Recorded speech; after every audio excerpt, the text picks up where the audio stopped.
I'm Nadine, a Pampered Chef consultant, and one of the questions that I often get asked is how to season your Pampered Chef stoneware. So I'm going to show you with the new Yorkshire pudding stone that I've got. It's actually called a 12 cup muffin pan.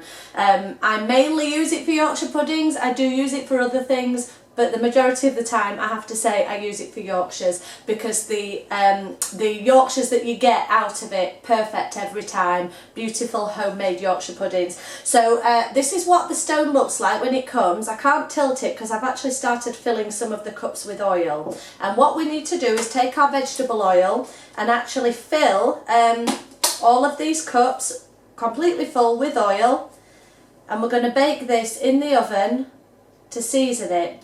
Now, when you're seasoning a piece of stone that's something like this is a square baker, cranberry square baker.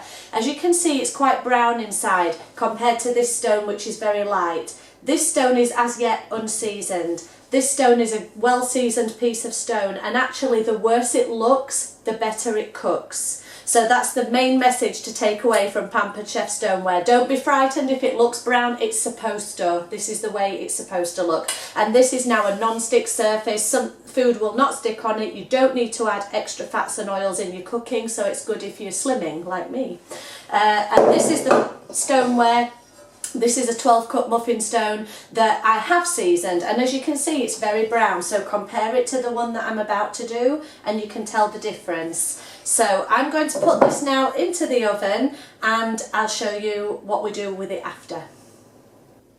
So my Pampered Chef stoneware has now been baked in the oven. I've got my oven mitts on. I'm just going to go and get it out. What I did was to bake it in there on 220 degrees for about 20 minutes. And then you're supposed to leave the oil and the stone to cool completely. Now it's been about 2 hours since I turned the oven off, and the stone is still, it's not scalding hot, but it is still hot. That is actually one of the benefits of the stone, that it retains the heat, so when you go back for seconds the food is still warm. However, for today's purpose, the fact that the stone is hot means that I will have to come back a little later and show you what I do with the oil.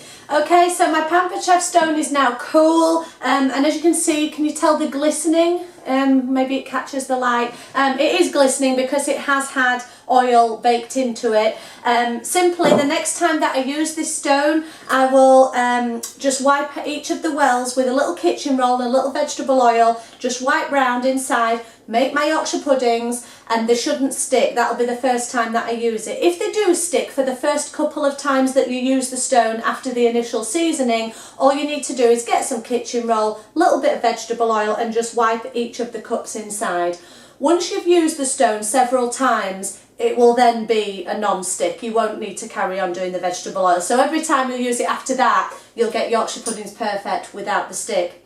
To show you what I did with the oil, I've poured it into my lidded Pampered Chef batter bowl. I'm going to keep this on the side with the lid.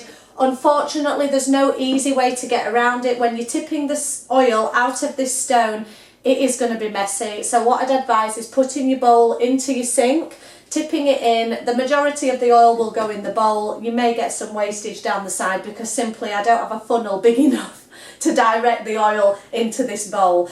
So it is a little bit messy and fiddly the first time that you do it. But when you're seasoning Pampered Chef stoneware, which is the square and rectangular baked stuff, that's actually a lot easier to season than this. You can cook something very bit greasy in it, something like a big chicken, and all the fats from the chicken will then seep into the stone and season the stone. So they are actually easier pieces to season than the 12 cup muffin pan. But hopefully now I've given you a bit of an idea, and enjoy those Yorkshire puddings.